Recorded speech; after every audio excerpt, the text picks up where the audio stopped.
Hey Rebel Rouser, I'm Alan Voivod, and this is Star Wars 7x7, your daily dose of Star Wars joy. And thank you so much for joining me for it. So, the first thing that we know about Jackson coming to live action is that it's going to start with him having a cameo in Skeleton Crew. That, of course, is the Jude Law-led series with the 4 kids lost in the galaxy and needing to find their way back home. And it's going to establish that Jackson has been able to start the business of his dreams, the Tumparaki Haulage Company.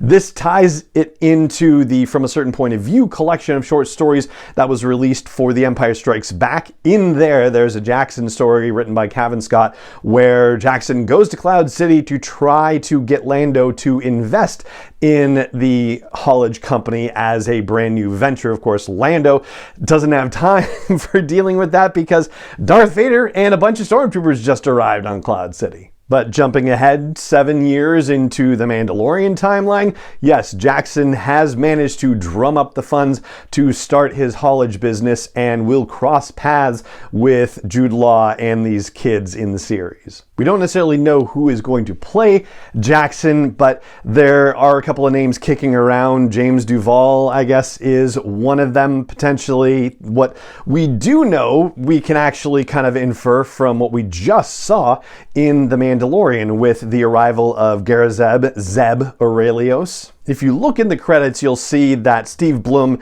who did the voice of Zeb in Star Wars Rebels, is credited with portraying Zeb, but in the special effects part of things and in the practical effects part of things, whichever part of the end credits, basically, there's no reference to a performance capture situation. So if somebody was in a practical costume portraying the character, then they would be referenced in that portion of the credits. Zeb did not appear there, which means that Zeb is done as CGI, and it looks like he had a facial capture situation done for the CGI so that way he could look like he was talking, but Zeb was created in CGI for The Mandalorian, and that is apparently what they're going to be doing with Jackson in his first appearance in Skeleton Crew and in later appearances when he actually gets his own live action series. Now, I should cycle back and just confirm that if you're not familiar with Jackson, he is a 6-foot-tall green rabbit. The species is the Lepi, L-E-P-I,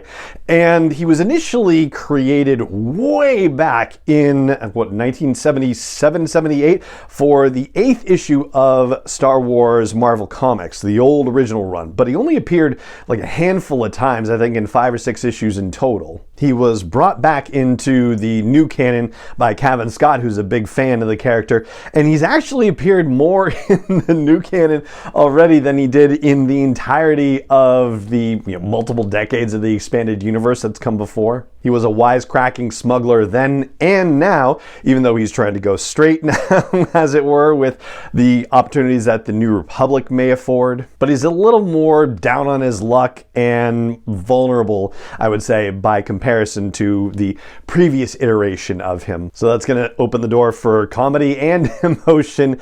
Comedy in, the vocal, comedy in the physical. Yeah, we've got a lot of opportunities with Jackson coming to live action. As for the series that he's supposed to get all to himself, well, there's no details about it released just yet, obviously, and no rumors, leaks, spoilers yet, but there is one detail that we've heard, and that is that it's April Fool's Day, and although there isn't a Jackson live action series in the works, I really do hope that they stick him in live action. I think it would be a lot of fun. But yeah, that whole bit about him being in Skeleton Crew, that's April Fool's Day too. The whole episode is one of our ongoing series of April Fool's Day episodes here at Star Wars 7x7, and I hope that it was at least mildly entertaining for you. But that is going to do it for this episode of the podcast today, and we'll get to real stuff again tomorrow. But for now, it just remains for me to say thank you so much for joining me for it, as always,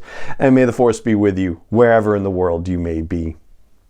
Star Wars 7x7 is not endorsed or sponsored yet by Lucasfilm Limited, Disney, or 20th Century Fox, and is intended for entertainment and information purposes only. Star Wars, the Star Wars logo, all names and pictures of Star Wars characters, vehicles, and any other Star Wars related items are registered trademarks and/or copyrights of Lucasfilm Limited, or their respective trademark and copyright holders. May the Force be with them. All original content is copyright 2021 by Star Wars 7x7. We hope you love it.